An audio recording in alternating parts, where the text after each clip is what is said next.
안희 목사님께서 익숙함을 벗어야 보인다라는 제목으로 말씀 증거해 주시겠습니다.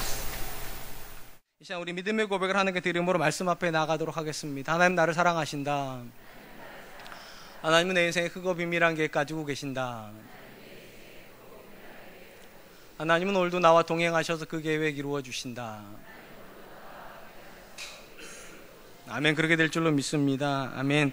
하나님은 아담과 하와가 선악과를 따먹음으로 범죄하였을 때 그들에게 두 가지 조치를 취하셨음을 보게 됩니다. 먼저 하나님은 그들에게 경고하신 대로 죽음을 선언하셨고, 그 이후에 그들을 에덴 동산에서 쫓아내셨습니다. 특별히 성경에 보니까 하나님께서 아담과 하와를 에덴 동산에 쫓아낸 데에는 하나님이 염려가 있었음을 보게 됩니다. 하나님 이렇게 염려하시죠. 그가 그의 손을 들어 생명나무 열매도 따먹고 영생할까 하노라. 하나님은 범죄한 인류가 죽는 것이 아니라 영생할 것을 걱정하셔서 그들 에덴동산에 쫓아내셨다라고 그렇게 말을 합니다. 이러보건대 에덴동산의 추방과 직접적으로 관련이 있는 것은 사람이 죽는 존재라는 사실일 것입니다.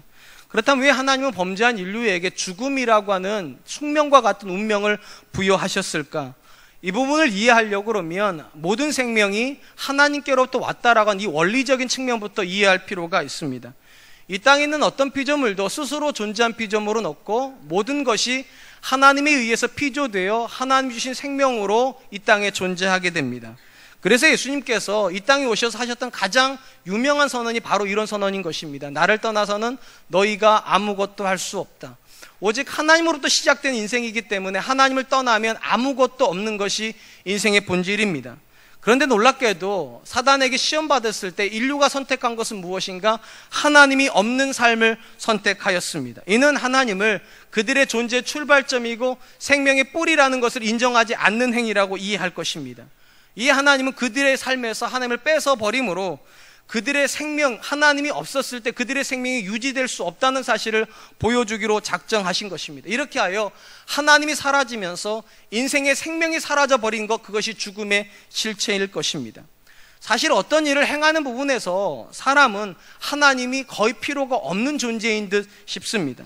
그도 그럴 것이 하나님이 없이 사람이 굉장히 많은 일을 유능하게 해내기 때문입니다. 하나님께서 새들의 영역으로 만들어 놓으신 하늘에다가 사람은 비행기를 띄우는 존재이고요, 물고기들의 영역이라고 만들어 놓으신 물속에다가 배를 띄우고 잠수함을 띄울 수 있는 존재가 또 사람이며, 동물들이 뛰어다니는 육상의 공간에다가 치타보다 빠른 자동차를 만들고 달리는 존재가 사람입니다. 일만 놓고 보면 하나님보다 어찌 보면 더 유능해 보이기도 하고, 심지어 하나님이 없어도 모든 것을 완벽하게 해놓을 수 있는 것이 사람인 것 같습니다. 이렇게 유능한 존재가 왜 하나님을 믿어야만 합니까? 딱 하나의 영역에서 사람이 절대로 무능하기 때문입니다. 바로 죽음의 영역입니다. 과학이 발달해서 생명은 연장될 수 있을지 모르겠지만 죽음을 넘어갈 수는 없습니다. 이 영역 앞에 서야지만 비로소 하나님이 보이는 것이죠. 하나님 없어도 모든 것을 스스로 할 수 있다고 느끼는 존재가 하나님께서 생명을 거두시면 자기가 아무것도 할 수 없는 피조물이라는 사실을 깨달을 때에야 비로소 하나님을 부르게 된다는 것입니다. 그런 점에서 죽음이라고 하는 것은 우리를 향한 심판의 메시지도 있지만 더 강력한 메시지가 무엇인가? 회심의 메시지입니다. 하나님께 돌아가야 된다는 것입니다.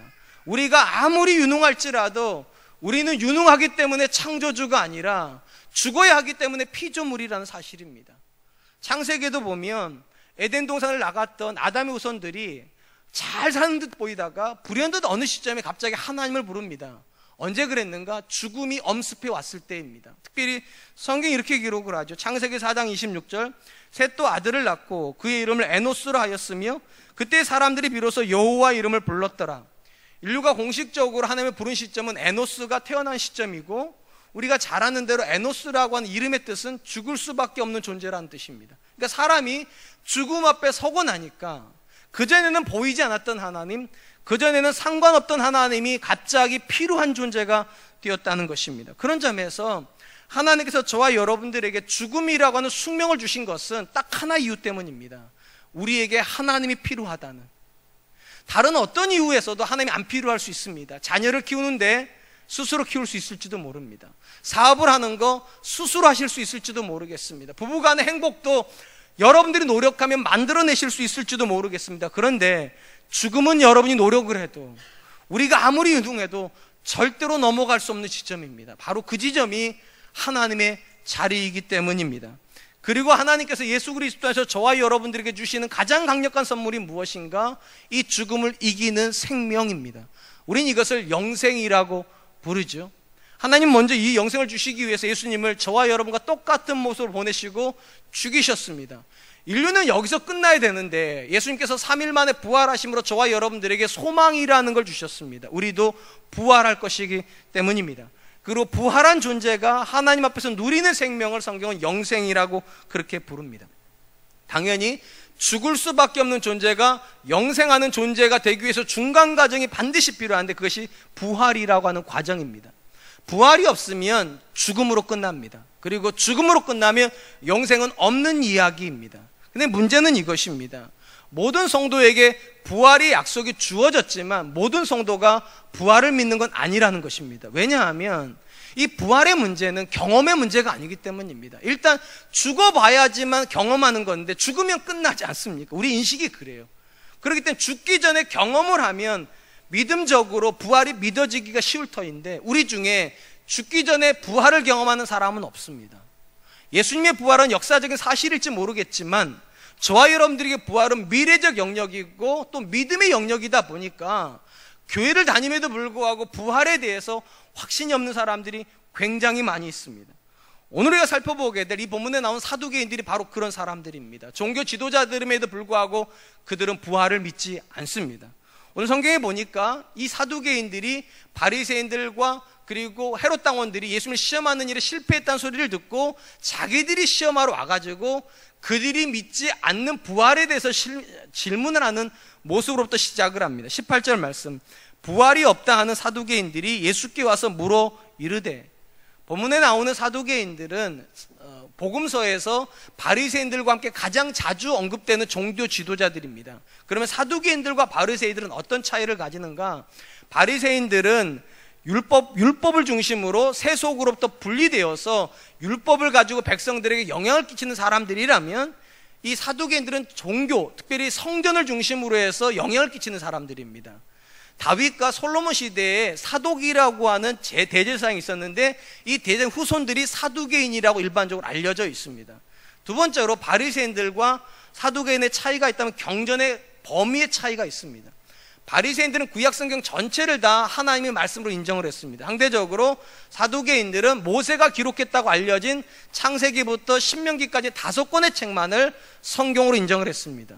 여러분들이 창세기, 출애굽기, 레위기, 민수기, 신명기 5권의 책을 읽어보시면 이 성경 안에는 내세라든지 부활이라든지 또는 천사에 대한 강조가 거의 없음을 발견하게 됩니다. 그러다 보니까 자연스럽게 그들이 읽는 성경에 나오지 않는 내세나 부활이나 천사에 대해서 사두개인들은 믿지 않았습니다. 당연히 믿지 않으니까 예수님에게 질문하는 거예요. 성경에 없는 내용이 어떻게 없는 내용이 부활을 믿을 수가 있는가? 이걸 질문하기 위해서 그들이 가지고 온 문제는 신명기 25장에 나오는 수혼법이라는 것입니다. 이 수혼법이라는 건 이런 겁니다.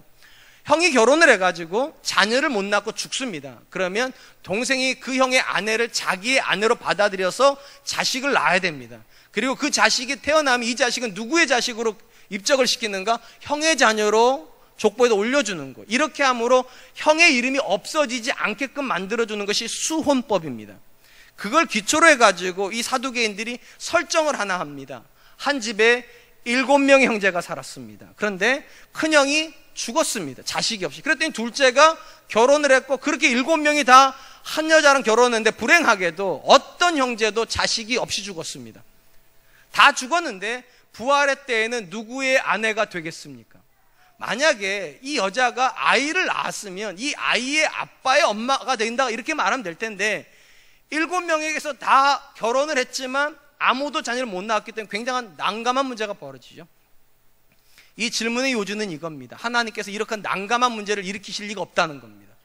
수혼법을 주셨는데 형의 아내가 동생의 아내가 되는 이런 율법인데 만약에 부활이 존재하면 누구의 아내가 되는지 천국에서 싸워야 될 거 아니냐는 거죠. 하나님께서 이런 난감한 문제를 절대로 일으키실 리가 없기 때문에 부활은 존재할 수 없다는 것입니다. 일단 먼저 우리가 이 문제를 우리가 이야기를 할 때 이 사두개인들의 접근법에 대해서 한번 생각해 볼 필요가 있습니다. 이 사두개인들이 왜 부활을 믿지 않으려고 하는가? 논리적이지 않기 때문입니다. 수원법하고 부활은 논리적으로 같이 가면 안 된다는 거예요. 형도 결혼을 했고 동생도 결혼했고 그렇게 7명의 형제가 결혼을 했는데 부활이 있으면 이 한 명의 여자를 두고 7명이 싸우는 일이 벌어지는데 전지전능하신 하나님이 이런 것까지 예측을 못 하셨겠냐고. 다 예측을 하셨을 거라고. 그러기 때문에 부활을 안 만드셨을 거라고. 여러분 어떻게 생각하십니까? 여러분 생각하시기에 성경은 논리적인 책이어야만 합니까? 그리고 하나님이 하시는 모든 말씀은 다 논리적입니까? 이렇게 묻고 나니까 대답하기가 굉장히 난감하시죠. 난감해 하실 필요 없습니다.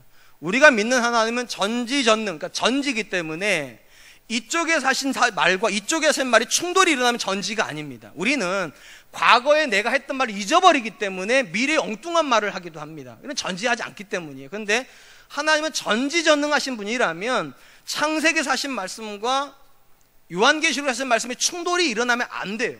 그러니까 논리적으로 말하면 하나님은 굉장히 합리적이셔야만 합니다. 모든 말씀이 이치에 맞아야 돼요. 이게 기본 전제입니다. 그리고 사두개인들이 그 전제를 가지고 지금 질문을 하는 거예요. 그런데 여러분 이렇게 놓고 보면 또 우리 안에 딜레마가 하나 생기는 걸 발견되게 됩니다. 그러면 하나님의 말씀 안에는 그러면 충돌이 안 일어나는가? 아니요. 굉장히 많은 말씀이 충돌을 일으킵니다. 그 중에 대표적인 것이 이거예요. 하나님은 선하신데 선하신 하나님이 다스리는 세상에서 악인이 형통한다. 논리적으로 안 맞는 말이에요. 선하신 하나님이 다스리는 세상에서는 누가 형통해야 될 것 같습니까? 논리적으로 의인이 형통해야 될 것 같습니다. 그런데 성경의 많은 인물들이 믿음 안에서 좌절을 경험했던 가장 큰 이유가 무엇인가? 자기들이 가지고 있는 믿음의 도식상에서는 악인들은 형통하면 안 되는데 현실에서는 뭐를 발견하는가? 악인들이 형통한다는 겁니다. 믿음을 지키는 사람은 고통당하고 이게 논리적으로 안 맞아요. 이것 때문에 굉장히 괴로워했던 사람들이 있습니다. 대표적인 사람이 욥이에요. 욥기에 보면 욥이 이렇게 기록하는 장면을 보게 됩니다. 욥기 21장 7절로 8절. 어찌하여 악인이 생존하고 장수하며 세력이 강하냐? 그들의 후손이 앞에서 그들과 함께 굳게 서고 자손이 그들의 목전에서 그러하구나. 여러분 잘 아시는 대로 욥은 하루아침에 자녀 10명을 잃었습니다. 재산도 잃었습니다. 아내에게 이혼 요구를 당했습니다. 그리고 몸은 병들었습니다. 그러니까 자기는 믿음을 지키려다가 자손도 잃고 건강도 잃고 다 잃었는데 믿음 없는 악인의 가정은 자녀가 한 명도 안 죽더라는 거예요. 자자손손 든든하게 서고 그리고 안 죽을 것처럼 그렇게 건강하게 살더라는 거예요. 어떻게 이러냐는 거예요. 논리적으로. 하나님 살아계시고 그 하나님이 선하시다면 이런 일은 일어나면 안 되는 거 아닌가? 심지어 하박국은 이런 하나님께 따졌습니다. 이렇게 따지죠. 하박국 1장 13절. 주께서는 눈이 정결하심으로 악을 참아보지 못하시며 패역을 참아보지 못하시거늘 어찌하여 거짓된 자를 방관하시며 악인이 자기보다 의로운 사람을 삼키는데도 잠잠하시나이까? 욥보다 하박국이 더 화가 났어요. 하나님, 내가 아는 하나님은 눈이 정결하셔서 악인을 차마 못 보시는 분이신데 어떻게 악한 사람을 가만 놔두신 것도 모자라서 악한 사람이 의인을 핍박하는데도 잠잠하실 수 있냐고. 이러시면 안 되는 거 아니냐고. 욥에게서도 발견하는 거, 또 하박국에서도 발견하는 거, 그리고 오늘 본문에 사두개인들에서 발견하는 공통점이 있습니다. 자꾸만 충돌이 일어난다는 거예요. 말씀 안에서 하나님이 하시는 일 안에서 믿음, 내가 믿고 있는 바하고 현실에서 자꾸만 충돌이 일어난다는 거예요. 왜 이런 충돌이 일어날까요? 그리고 왜 하나님은 우리가 볼 때 전혀 논리적이지 않는 방식으로 말씀도 하시고 논리적이지도 않은 방식으로 일을 하실까? 정말로 하나님은 논리를 무시하시는 분이신가? 하나님의 말씀은 계속 앞뒤로 계속 충돌만 하는가? 사실은 그렇지 않습니다. 우리 관점에서만 논리의 충돌일 뿐이지 하나님의 관점에서는 전혀 논리의 충돌이 아니라는 것입니다. 하나님께서 이사야에게 이렇게 말씀하세요. 이사야서 55장 8절로 9절. 이는 내 생각이 너희 생각과 다르며 내 길은 너희 길과 다름이니라. 여호와의 말씀이니라. 이는 하늘이 땅보다 높은 것 같이 내 길은 너희 길보다 높으며 내 생각은 너희 생각보다 높음이니라. 하나님께 저와 여러분들이 뭐라고 말씀하시는가? 왜 우리의 생각과 우리가 생각하는 대로 하나님께서 일하지 않으시는가? 하나님 이렇게 말씀하시는 거. 그건 너희 생각이고 내 생각이 따로 있다는 겁니다. 하나님의 생각이 따로 있고, 그럼 어느 생각이 더 높은가? 하나님의 생각이 우리 생각보다 높다는 거예요. 그러니까 우리 생각에 갇히면 하나님이 무논리인 것처럼, 아예 계획이 없으신 것처럼 일하시는 것 같을지라도 우리가 하나님의 생각 안으로 들어가 보면 전혀 다른 세계가 펼쳐진다는 거죠. 우리가 종종 그런 얘기 하지 않습니까? 자녀들과 충돌이 일어나면 부모들이 이러잖아요. 너도 꼭 너 같은 딸 키워보라고, 너도 꼭 너 같은 아들 한번 키워보라고. 그때 되면 엄마의 마음을 네가 이해할 거라고. 자녀일 때는 안 보이는 게 있다는 거죠. 자녀로 살 때는 안 보이던 논리가 부모가 되면 보이는 논리가 있어요. 부모의 논리와 자녀의 논리는 다르니까. 하나님께서 저와 여러분들에게 하시는 말씀이 이런 겁니다. 하나님이 하시는 일이 여러분들의 논리에 허락을 받아야 될 필요는 없다는 겁니다. 내가 옳다는 바대로 하나님이 하시면 내가 하나님이지 하나님이 하나님은 아니지 않겠습니까? 그럼 내가 옳으면 이 사람은 안 옳겠습니까? 그렇게 따지면 이 땅에 70억의 인구가 다 자기가 옳은 거를 옳다고 생각할 텐데 뭐가 절대적인 선이 될 수 있습니까? 하나님 이렇게 말씀하세요. 너희 생각을 고집하지 말라고. 너희 생각하고 내 생각은 다르고 너희 생각보다 하나님의 생각이 더 높다고. 무엇을 말하는가? 신앙은 논리가 기본이 아닙니다. 신앙은 믿음이 기본입니다. 분명히 우리가 사는 세상 속에서 우리의 생각과 다른 하나님의 일하심을 보게 될 겁니다. 때로는 하나님의 말씀이 내 인생에서 실패하는 것 같은 있을 수 없는 일을 만날 수도 있어요. 근데 그때에도 우리가 뭐를 해야 됩니까? 믿어야 됩니다. 모든 것이 합력하여 선으로 가고 있다고. 우리는 자꾸만 이 부분에 실패를 해요. 그러다 보니까 하나님을 자꾸만 정죄하려고 해요. 사랑하는 성도 여러분, 제가 절대로 여러분들 이렇게 말하는 거 아니에요. 덮어놓고 믿으세요 이렇게 말하는 게 아니라 정반대를 이야기하는 거예요. 덮어놓고 비판만 하려고 하지 마시라는 거예요. 여러분의 자녀가 지금 넘어진 그 지점이 영원히 넘어진 지점이라고 생각하시는 겁니까? 그래서 그렇게 절망하고 좌절하는 겁니까? 우리는 몰라요. 넘어진 자리에서 내 자녀가 어떻게 일어나서 달려갈지. 그건 하나님만 아세요. 우리 생각은 실패인 것처럼 보이는 게 진짜 실패일까요? 그 여러분이 아실 수 있습니까? 우리가 요셉의 이야기를 읽으면서 받는 충격이 무엇인가? 우리가 볼 때 요셉은 자꾸만 실패해요. 계속 바닥으로 떨어지는 것 같아요. 그런데 나중에 가보면 떨어지고 있는 것이 아니라 올라가고 있었어요. 하나님께서 요셉을 높이기 위해서 모든 것을 설정하고 계셨다는 거죠. 요셉의 생각은 실패였지만 하나님이 실패하지 않으셨어요. 그러므로 믿음은 논리에 갇히면 안 됩니다. 내가 생각한 대로 하나님 움직이셔야 된다고, 내 계획이 이루어져야 된다고. 그럼 여러분이 하나님이시죠. 시편 기자가 뭐라고 말합니까? 내 눈을 열어서 주의 법의 기이함을 보게 해 주십시오. 무슨 의미인가? 닫혀있는, 우리 눈이 열려있다고 생각하지만 성경적으로 말하면 우리 눈은 닫혀 있습니다. 나밖에 못 보니까. 하나님을 못 봐요. 내 손밖에 못 봐요. 하나님의 손을 못 봐요. 그러니까 눈을 열어주셔야 된다는 거죠. 어떤 사람이 눈을 열어주실까요? 내려놓는 사람이요. 내 논리를 내려놓고, 내 생각을 내려놓고, 내 계획을 내려놓고, 하나님, 내가 하나님을 모릅니다. 내 눈에는 지금 이것이 실패인 것 같아서 너무 좌절스러운데 하나님 내 눈을 열어주셔서 하나님의 일하심을 보게 해주십시오. 그리고 이 모든 것이 결국 합력하여 선이 된다는 그 믿음을 내게 주십시오. 아멘. 여러분, 머리 좋은 사람이 믿음 좋은 사람 아니에요. 머리 좋은 사람은 논리적으로 많은 걸 생각할 거예요. 굉장히 많은 계획을 가지고 있을 거예요. 그런데 하나님은 머리 좋은 사람에게 믿음을 주시는 게 아닙니다. 믿으려고 하는 사람에게 믿음을 주십니다. 바울이 이렇게 말했습니다. 모든 것은 합력하여 선을 이루느니라. 지난 주간에 여러분의 인생 가운데 꼬여 있는 것 같고 충돌하는 것 같은 일들이 있으셨습니까? 비판하려고 하지 마세요. 판단하려고 하지 마세요. 신뢰하세요. 그 모든 과정을 통하여서 하나님이 일하실 수 있다고. 논리적으로 예수님께 따져 물었던 이 바리새인들에게 이 사두개인들에게 예수님께서 그들의 상태에 대해서 이렇게 말씀하십니다. 24절 25절 예수께서 이르시되 너희가 성경도 하나님의 능력도 알지 못함으로 오해함이 아니냐. 사람이 죽은 자 가운데서 살아날 때에는 장가도 아니가고 시집도 아니가고 하늘에 있는 천사들과 같으니라. 예수님은 사두개인들이 가지고 있는 문제점이 두 가지라고 말씀하세요. 첫 번째, 그들은 성경을 모른다. 두 번째, 그들은 하나님의 능력을 모른다. 그래서 그들이 부활을 안 믿는다는 겁니다. 먼저 예수님께서 그들의 문제를 지적하시는 것은 하나님 능력에 대한 불신입니다. 여러분 잘 아시다시피 사두개인들이 왜 부활을 안 믿었는가? 그들은 현재의 삶이 미래에도 지속될 거라고 생각했기 때문입니다. 쉽게 말하면 지금 했던 결혼이 죽음 너머에서도 계속 유지가 될 거다. 이 삶의 방식이 계속 이어질 거라고 생각을 했기 때문에 부활이 있으면 난감한 문제가 벌어질 거라는 겁니다. 근데 예수님은 뭐라고 지적을 하시는가? 왜 그렇게 생각하냐는 거예요. 이 삶이 이 삶으로 넘어갈 때 전혀 새로운 존재로 넘어갈 수 있다는 거예요. 그렇게 하실 수 있는 분이 하나님이라는 거예요.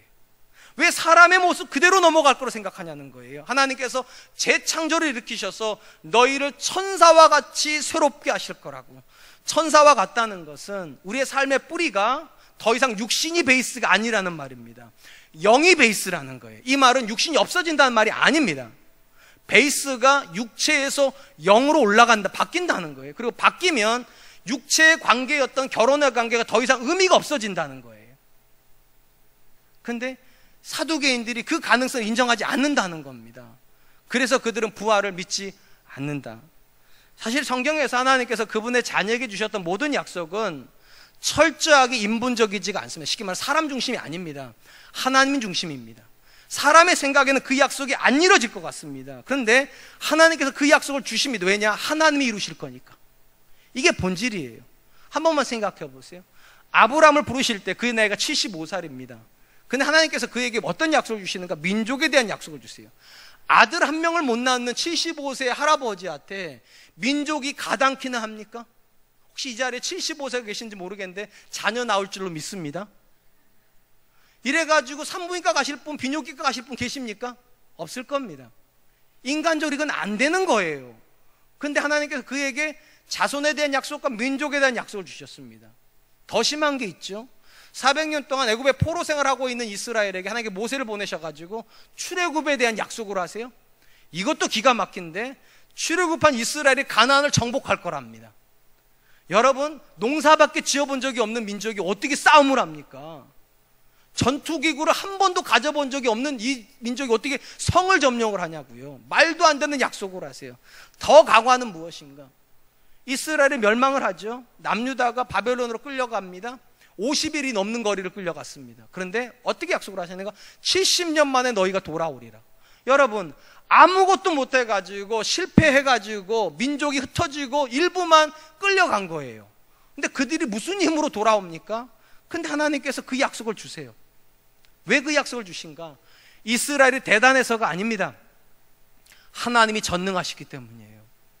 전능하신 하나님께서 역사를 다스리시기 때문에 자녀를 못 낳는 아브라함이 민족을 이룰 것이고 쇠사슬에 매여 있는 이스라엘의 출애굽과 가나안 정복을 할 것이며 끌려갔던 나라가 돌아올 수 있다라고 말씀하시는 거죠. 그런 점에서 우리가 하나님의 말씀을 읽을 때 이렇게 읽으면 안 됩니다. 이게 가능한가? 맞아요. 모든 건 불가능해 보여요. 어떻게 읽어야 되는가? 나는 전능하신 하나님을 믿는가? 전능하신 하나님의 관점에서 보면 그 일은 다 이루어지는 일들입니다. 자녀는 생기는 거고요. 민족은 만들어지는 것이고요. 홍해는 갈라지고 가나안 땅은 점령당하는 것이고 이스라엘은 돌아오는 것입니다. 상식적으로 50일 길을 끌려갔던 이스라엘이 돌아올 수 있는가? 70년 만에. 이 메시지를 전달했던 사람이 예레미야예요. 예레미야가 이 메시지를 전달하면서도 자기도 이게 가능하겠다 싶겠습니까, 여러분? 가능한 메시지를 해야지.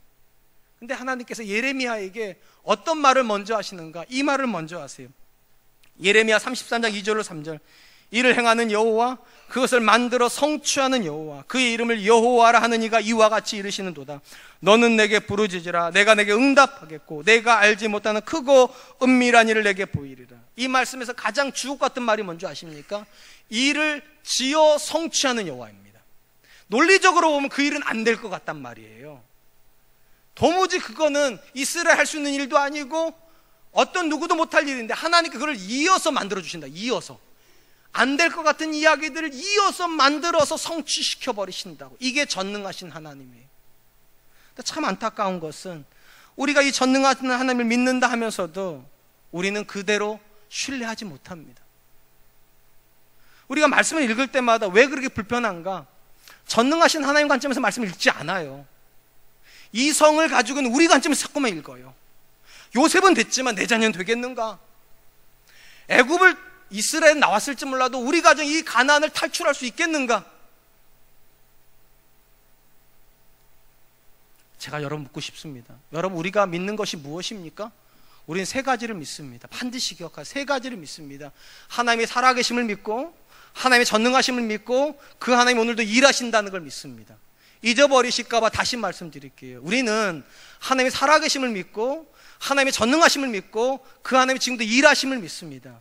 그리고 이 세 가지가 믿어지면 우리 안에서 논리는 중요하면 안 됩니다. 왜냐하면 내가 이룰 게 아니니까요. 하나님이 이루신대잖아요. 할 수 있거든이 무슨 말이냐? 믿는 자에게는, 누구를 믿는 겁니까? 하나님을 믿는 거예요. 하나님을 믿는 자에게 능치 못함이 없느니라. 왜냐? 하나님이 하실 거니까. 그런 관점에서 여러분, 성경은 절대로 논리적인 책일 필요 없습니다. 성경은 믿음의 책입니다. 우리의 생각에는 안 될 것 같아도 하나님이 된다고 하면 아멘 하셔야 되는 거예요. 내 생각에는 불가능한 것 같아도 하나님이 전능하시다는 걸 정말 신뢰하신다면 하나님이 하실 거라고. 내 자녀를 바꿔주실 거고, 우리 가정을 바꿔주실 거고, 우리 교회를 바꿔주실 거라고. 나는 못해도 하나님은 하실 거라고. 참 안타까운 건 이 본문에서 사두개인들, 종교 지도자들입니다. 그들의 대부분의 시간은 성전에서 보내는 시간이고, 성전에서 그들은 성경을 읽는 사람일 것이고, 연구하는 사람이었을 것이고, 심지어 성경을 가르치는 사람들이었는데, 성경을 아는 그들이 하나님의 전능하심을 믿지 않습니다. 이것이 우리를 참 가슴 아프게 만듭니다. 아는 것이 믿는 것과 다르기 때문에요. 알고 심지어 가르치기까지 하는데 하나님의 전능하심을 믿지 못해서 똑같은 모습으로 부활할 거라고 생각을 하는 거예요. 그러니까 충돌이 일어난다고 생각을 하는 거죠. 참 안타까운 것이 무엇인가? 여러분, 이 바리새인, 이 사두개인들이 믿었던 성경이 창세기부터 신명기라고 그랬어요.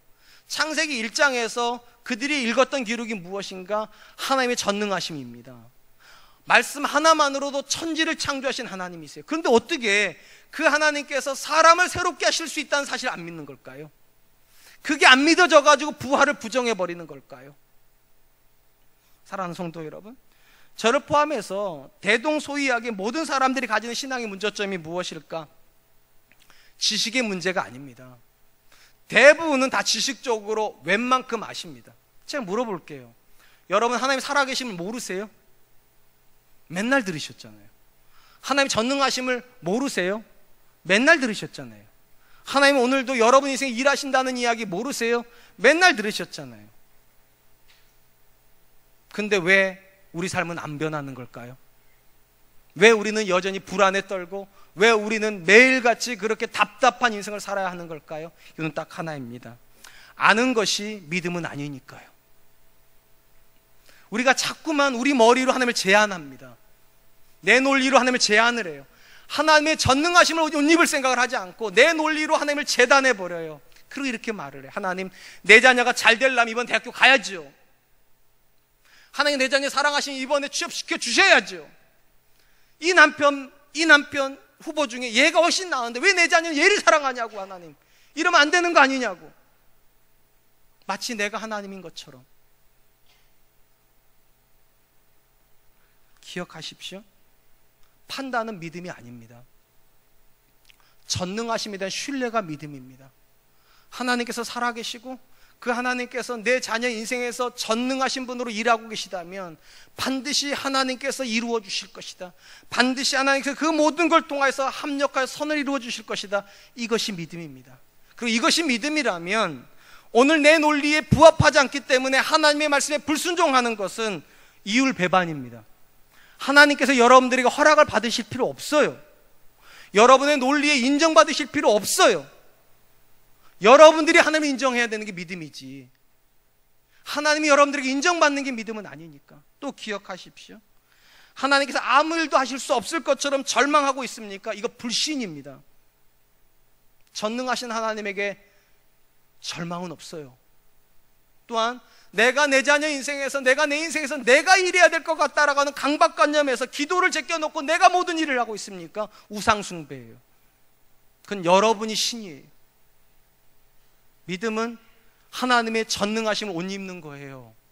다윗이 무슨 힘으로 골리앗과 싸워요? 요셉이 무슨 힘으로 총리가 돼요? 다니엘이 무슨 능력으로 총리가 되냐고요? 하나님의 전능하심 옷 입고요. 우리 자리에 앉은 우리 사랑하는 성도님들 안에 이 믿음의 고백이 있었으면 좋겠습니다. 절대로 현재의 삶이 지속적으로 이어지는 거 아니에요. 얼마든지 하나님이 개입하시면, 전능하신 하나님이 개입하시면 사람은 달라지고 상황은 바뀌고 근심은 기쁨으로 바뀔 수 있을 줄로 믿습니다.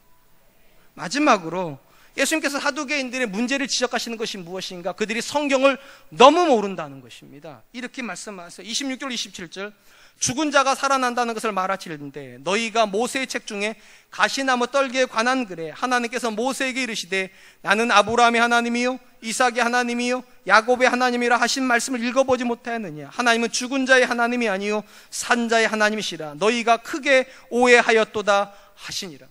여러분, 제가 이 말씀을 읽을 때 마음의 충격으로 다가왔던 것이 무엇인가? 제가 앞에서 이렇게 말씀드렸어요. 이 사두개인들은 종교 지도자들이라고. 성전을 중심으로 살았기 때문에 그들은 거의 대부분의 시간을 성전 안에서 말씀을 읽고 말씀을 연구하고 말씀을 가르치고 예배를 집례하는 사람들입니다. 그런데 이들을 향해서 예수님이 뭐라고 말씀하시는가? 너희가 성경을 모른다. 그래서 너희가 오해했다. 여러분, 한 번만 물어볼게요. 여러분은 얼마나 성경과 가까이 계십니까? 여러분들은 정말 모르는 게 없으셔서 안 배우셔도 됩니까? 근데 이 본문에 나오는 이 사두개인들은요, 성경, 그들이 생각하던 성경 5권을 거의 다 외우는 사람들입니다. 그런데도 예수님께서 그들에게 뭐라고 말씀하신? 너희가 성경을 모른다. 제가 이 시대의 성도님 보면서 가장 안타까운 게 이겁니다. 너무 가벼운 지식에 충만하세요. 너무 가벼워요, 지식들이. 성경 한 번 읽으면 다 알아버리세요. 교회 한 20년 다니면 설교도 다 꿰고 계세요. 더 이상 배울 필요도 없고 더 이상 읽을 필요도 없고 더 이상 뭔가를 해야 될 필요를 못 느껴요. 그런 자들이 예수님이 뭐라고 말씀하시는가? 너희가 모른다. 그러시면서 그들이 인정하는 성경 안에서 그들의 논리를 반박하십니다. 그들이 가지고 있는 성경이 창세기부터 신명기까지인데 그 중에 한 권인 책인 출애굽기에 하나님께서 모세를 만나는 장면이 나와요. 거기서 하나님께서 모세에게 자기를 뭐라고 소개하셨는가? 나는 아브라함의 하나님이요 이삭의 하나님이요 야곱의 하나님이라고 소개하셨습니다. 그걸 인용을 하시는 거예요. 근데 이 말씀이 굉장히 특이한 것은 적어도 하나님께서 모세를 만나는 시점에 의해서 모세의 기준으로 아브라함은 과거형입니다. 이삭도 과거형입니다. 조상이니까요. 당연히 요셉도 과거형입니다. 그런데 놀랍게도 하나님께서 뭐라고 말씀하셨는가? 아브라함의 하나님이었고 이삭의 하나님이었고 야곱의 하나님이었고가 아니라 아브라함의 하나님, 이삭의 하나님, 야곱의 하나님, 현재형으로 말씀하고 계시다는 거예요. 만약에 죽음으로 끝나고 내세가 없고 부활이 없다면 하나님께서 그렇게 말씀하시지 않으셨을 거라는 겁니다. 그들은 살아있기 때문에, 부활하여 하늘에 살아있기 때문에, 하나님 곁에 있기 때문에 하나님께서 모세한테 분명히 말씀하셨다는 거죠. 아브라함의 하나님, 이삭의 하나님, 야곱의 하나님, 요셉의 하나님, 이런 식으로 갈 거라는 거예요. 죽지 않으니까. 참 놀랍지 않습니까? 그들이 읽는 성경 안에 있어요. 그들이 읽었던 성경 안에 부활이 있어요. 평생을 읽었는데도 그들의 눈에 들어오지 않았던 말씀이에요. 왜 이럴까요? 앞에 제가 말씀드렸잖아요. 하나님이 열어주시지 않으면 단 한마디도 우리는 못 깨닫습니다. 하나님이 그분의 눈을 우리 눈에다가 열어주시지 않으시면 우리는 절대로 하나님 일하심을 못 봅니다. 그래서 익숙함을 버려야 돼요. 여러분이 늘 익숙하게 보는 이 시선을 버려야 되고요. 늘 익숙하게 생각하는 이 판단을 버려야 되고요. 사람들이 우리에게 집어넣는 그 모든 생각들을 내려놓고 기도해야 돼요. 하나님, 내 눈을 열어서 하나님의 말씀을 보게 해주시고 내 귀를 열어서 하나님의 음성을 듣게 해주시고 내 영안을 열어서 오늘도 하나님의 손길을 경험하게 해달라고. 보아도 못 보는 일이 벌어지니까요. 들어도 못 깨닫는 일이 벌어지니까요. 그렇다면 여러분, 예수님께서 지금 사두개인들에게 설명해 주셨잖아요. 너희들이 읽는 성경 안에 부활이 있다고. 아브라함의 하나님, 이삭의 하나님, 야곱의 하나님, 하나님 죽은 자의 하나님이 아니라 산 자의 하나님이시다, 이렇게 말씀해 주셨으면 이제 그들이 아 그렇군요 하고 회심했을까요? 사두개인들이 돌이켰을까요?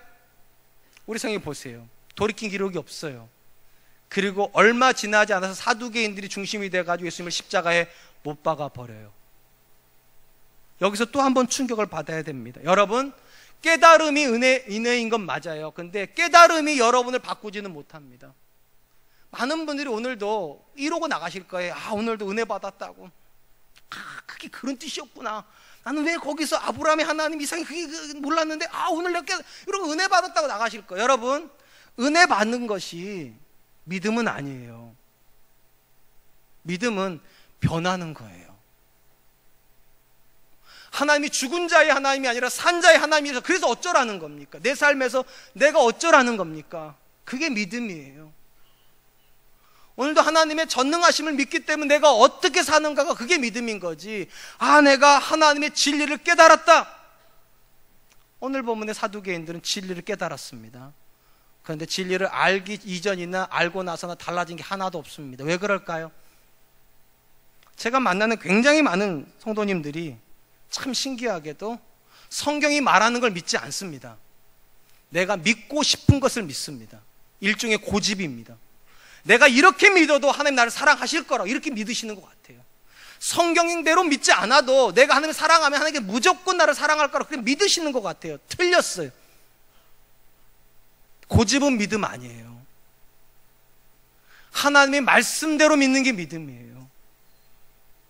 여러분들이 아무리 성경이 능통한 사람일지라도 여러분의 삶이 말씀 앞에서 바뀌지 않으면 그건 고집이에요. 왜 하나님께서 교만한 자가 아니라 겸손한 자를 기뻐하실까요? 교만한 사람은 고집센 사람이거든요. 자기를 절대로 바꾸려고 하지 않습니다. 하나님이 바꿔주시기를, 하나님 나를 받아주시기를 기대하지 내가 바뀔 생각을 안 합니다. 1절. 근데 겸손한 사람은 나를 바꿉니다. 정말 여러분들이 은혜를 받는 분이라면 이렇게 말씀하실 거예요. 이전에는 내 아내가 문제인 줄 알았는데 하나님 말씀 앞에 서니까 내가 문제라는 걸 알았다고. 이전에는 내 자녀들이 정말로 나쁘다 생각을 했는데 내가 잘못 가르쳤다는 걸 이제 깨닫는다고. 그게 믿음이에요. 사랑하는 성도 여러분, 하나님 말씀을 모르십니까? 저는 그렇다고 생각하지 않습니다. 여러분 다 아십니다. 남편이 어떻게 살아야 되는 거 모르십니까? 아내가 어떤 사람이 되어야 된다는 거 모르십니까? 부모가 자녀를 어떻게 키워야 되는지, 자녀들이 부모에게 어떻게 해야 되는지, 성도가 교회에게 어떻게 해야 되는지 모르십니까? 다 아십니다. 근데 고집 피우시는 거예요. 내가 믿고 싶은 대로, 내가 살고 싶은 대로 살아도 교회만 다니면 되지. 그 고집이요. 이 본문에 나오는 사두개인들은 그 고집불통인 사람들입니다. 믿고 싶은 것만 믿으려고 합니다. 듣고 싶은 것만 들으려고 합니다. 보고 싶은 것만 보려고 합니다. 그리고 다 차단해 버립니다. 그래서 그들은 진리에서 멀어져 버렸습니다. 저는 저와 여러분들이 사두개인과 같지 않았으면 좋겠습니다. 마음이 겸손한 사람이었으면 좋겠어요. 들으세요. 하나님 앞에서 여러분의 철옹성과 같은 그 아집을 버리시고요, 교만을 내려놓으시고요, 말씀하세요. 주님 말씀하십시오. 주의 종이 듣겠습니다. 제가 잘못 깨달았으면 하나님 깨닫게 해주십시오. 제가 바뀌겠습니다. 저는 그것이 우리 사랑과 은혜께 믿음의 고백이 되기를 축원드립니다. 이제 말씀을 맺으려고 합니다. 왜 신앙생활이 어려울까요? 신앙생활은 본질이 내려놓는 것이기 때문입니다. 내 논리가 아니라 하나님 논리를 받아야 되기 때문에 내 논리를 포기해야 되고요, 내가 전능해지는 게 아니라 하나님의 전능하심을 받아들이는 것이고요, 내가 믿고 싶은 대로 믿는 것이 아니라 하나님이 믿으라고 하시는 것을 받아들이는 거죠. 이게 참 쉽지가 않아요. 사람 안에 자존심이라는 게 있거든요. 그걸 쉽게 못 꺾어요. 하나님 앞에서도. 믿음은 그런 거 아니에요. 내가 지금까지 나를 구성하고 있었던 그 모든 익숙한 것도 다 내려놓고 자기를 부인하고 날마다 십자가를 지고 쫓아가는 것. 저는 이 5월달에 우리가 알고 있는 성경의 말씀이 우리의 삶이 되었으면 좋겠습니다. 우리가 알고 있는 성경 말씀대로 남편들은 아내를 사랑하고 아내들은 남편을 존경하고 부모는 자녀에게 말씀과 주의 교양과 훈계로 양육하고 자녀는 부모에게 공경하고 이것이 우리 삶에서 믿음으로 이루어지는 그런 가정 되시기를 주님의 이름으로 축원드리겠습니다. 이 시간 우리 하나님께 짧게 찬양하겠습니다. 그리 아니하실지라도 찬양할 텐데요, 제가 이 찬양하려고 하는 이유는 우리가 원하는 대로 인생이 안 된다는 것 때문입니다. 근데 여러분의 논리로 판단하려고 하지 마시고 믿으세요. 잘 돼가고 있어요. 믿음 안에서 하나님께서 일하고 계시고 반드시 합력할 선이 될 거예요. 그렇기 때문에 감사하세요. 찬양 드리면서 우리 하나님께 나아가도록 하겠습니다. 그리 아니하실지라도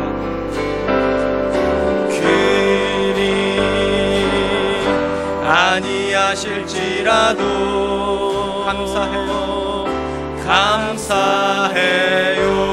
주님 뜻을 믿기 때문이죠. 그리 아니하실지라도 그리 아니하실지라도 사랑해요, 사랑해요. 합력해서 선을 이루어요. 언제나 나를 향한 언제나 나를 향한 진실한 사랑, 우리를 향한 그 크신 사랑, 우리가 함께 높이며 함께 높이며 주를 찬양해. 할렐루야, 하나님께 영광. 이 시간 짧게 한번 기도했으면 좋겠습니다. 왜 우리의 믿음이 성장하지 않을까요? 왜 우리는 감사보다는 원망이 많을까요? 사실 굉장히 많은 이유가 간단합니다. 내려놓지 않기 때문입니다. 내 생각을 가지고 하나님을 판단하려고 하고, 내가 유능해지려고 하고, 내가 하나님을 기쁘시게 하는 것이 아니라 하나님 나를 기쁘시게 하는, 내 믿고 싶은 대로 믿으려고 하다 보니까 믿음은 성장하지 않고 감사는 사라져버립니다. 이 시간에 기도할 때 하나님 내려놓게 하여 주십시오. 내 논리를 내려놓게 하여 주시고, 내 생각과 내 모든 계획들을 내려놓고 하나님 바라보게 하여 주시고, 하나님 뜻을 수용하고 하나님 기쁘시게 하는 삶을 살 수 있도록 주님 도와주시옵소서. 우리 같이 한 번만 기도하도록 하겠습니다. 기도하겠습니다. 하나님 아버지,